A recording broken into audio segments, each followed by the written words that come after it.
Nahuli kam ang palit-pera modus ng isang lalaki sa tindahan ng karne sa Barangay Divisoria, Zamboanga City. Makikita ang lalaking nakaputi na yan na bumibili ng karne. Nagbayad siya ng 1,000 piso.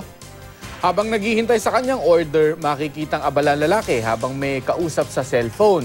Maya-maya, ibinigay na ng tindera ang kanyang order. Pero ibinalik ito ng suspect at sinabing lutong ulam na lang ang pinabibili raw sa kanya.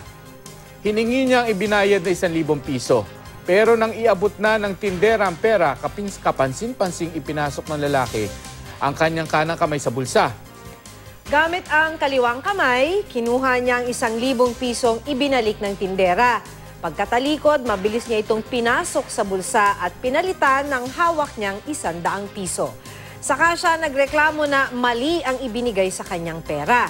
Nalugi ang naturang tindahan ng 900 piso. Hinahanap na ang suspect.